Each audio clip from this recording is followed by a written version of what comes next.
Ay, mga cravings mo. Sana? Ayan. Gumala. Ito. Aga naman yan. Ito. Kapon, dalawa lang yung nakita ko sa labas. Aga naman yan gumala. Dapat first week pa ng April yan. Ayun o. Ayun o. Kala mo dumi lang. Okay. Tipat na natin yan.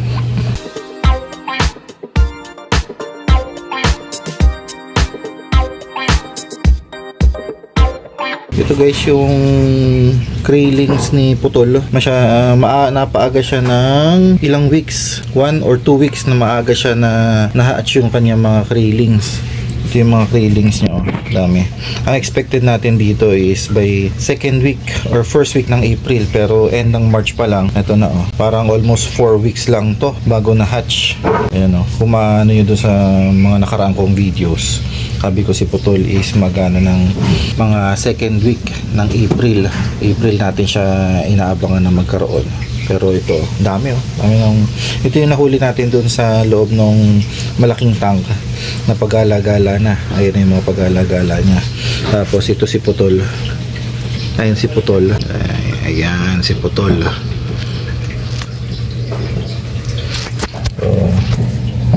Ayan si Putol. Meron pa siyang mga krilling sa ilalim ng kanyang tiyan. Hindi pa niya lahat natatanggal. So, hintayin lang natin to. Mga ilang araw, mawawala na. Mauubos na yung kanyang mga nasa tiyan siguro. Mauubos na yung mga krilling siya sa tiyan. Tapos saka natin ibabalik ulit doon sa tank natin. Tapos, habang nag-check tayo ng mga krillings, doon sa ilalim nung pump. Ito. Yan, sa ilalim ng pump, may nakita tayo na naiwan na crayfish. So, ito, laki na, oh. Ayan, laki na niya, oh. Halos, ang kinakain lang nito, mga leftover lang siguro. Pero, bilis din yung lumaki, ha. Kabatch to ng mga nandoon sa kabila. So, ito, isililipat na natin dito. Lipat na natin siya dyan. Tapos, bisitahin natin doon sa kabila yung ating mga krillings. Kung ano na yung update doon sa krillings natin sa kabila. Na-disperse na natin yung mga krillings niya dito sa tank. Lagyan na lang natin to ng aeration. Ayan, na-irita na si Putol, oh, doon sa mga kanyang mga krillings. Binubugaw na niya. Lagyan na lang natin to ng aerator. Punta na tayo sa kabila. So guys, nandito na tayo sa garahe. At ito, ilagay na natin siya dito. Yan. New home. O nga pala, gulat lang ako. Tagal nung buhay ng ating rechargeable na aerator. 1 linggo na siya dito. Nandun na yung kapalit niyang isa, oh. Ayan yung kapalit niyang isa. Pero ito dapat yung papalitan natin noong Friday. Saturday na ngayon. Mag-1 week na, 6 days na siyang umaandar. So, alright. Ayos yung ating aerator dito. And check natin yung mga crayfish natin dito. Ayun, malaki na rin. Oh. Malaki na rin nila, oh. Kaya natin itong isa to. Ito mga malalaki na talaga, eh. Yun o, laki ito.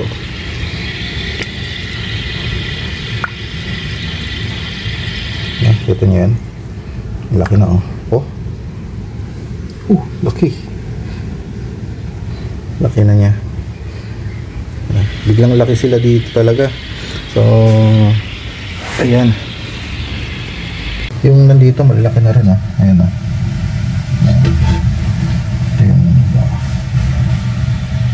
Malaki na rin. Ito pa rin dito, isa pa. Ganyan. Kasi may maliit pa, ah. May mahinang kumain talaga dito. Ano to, ah? Ayan, ah. Liit. Diba?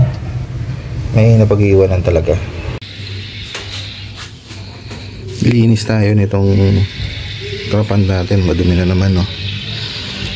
Tsaka magdagdag na rin tayo ng tubig. So guys, yung mga krillings natin, oh, malalaki na. So yung isa sa pinakamalaki. Ayan, malalaki na sila.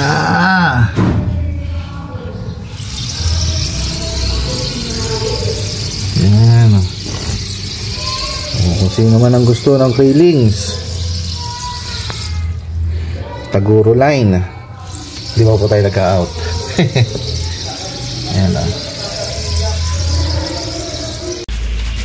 Ayan guys, na-refill na natin yung ating trapand. Ngayon, tumating ang ating pangalawang trapand. Isi-set up natin siya doon. Lilinisin natin ito. Diyan natin isi-set up yung pangalawang trapand natin. And lilipat na natin to. Pero ito, lilipat natin by weekend pa. Set up lang natin yung trapand doon. Gamit ito. Okay? Let's go.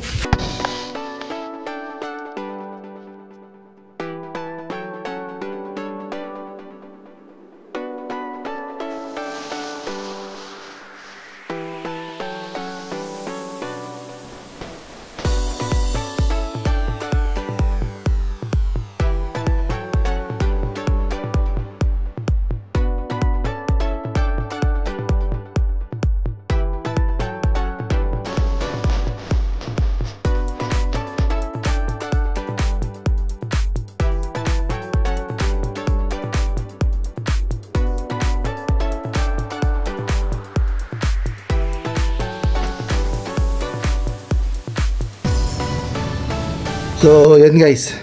Malinis na yung paglalagay natin ng trapand.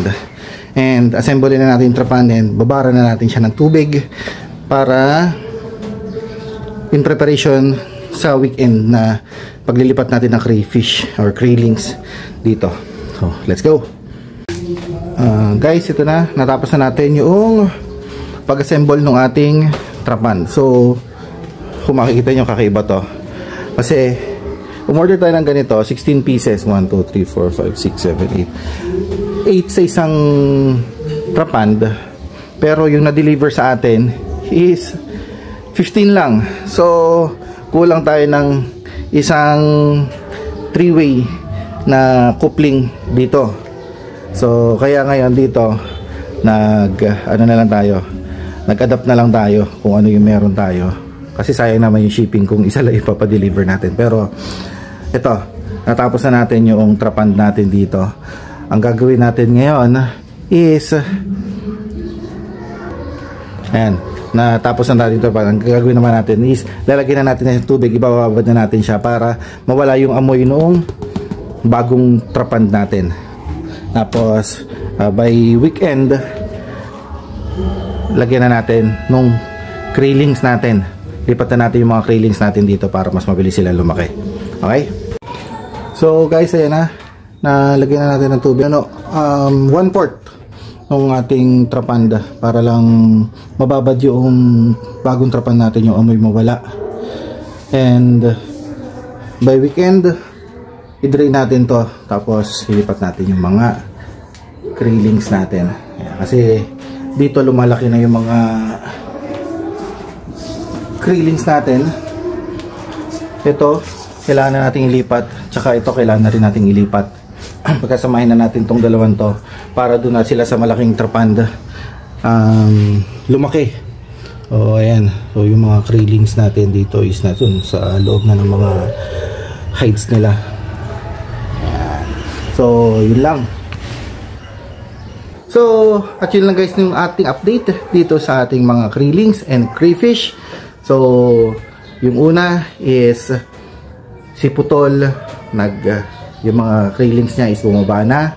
Ilagay na natin siya doon sa isang tank para doon niya na ipagpag lahat ng kanyang craylings. Tapos dito naman sa garahe is nag-assemble tayo nung another trapand para preparation sa weekend for transfer ng ating mga craylings dito sa mga nasa aquarium. Lagay na natin sila doon. So yun guys. So kung umabot ka sa point ng video na to at hindi ka pa nakaka-subscribe, please do like, share, and subscribe, and also hit the notification bell para lagi kang updated sa mga happening sa ating mga crayfish. So yun lang guys, salamat sa panonood, thank you for watching, God bless, stay safe, and see you on our next video. Bye bye.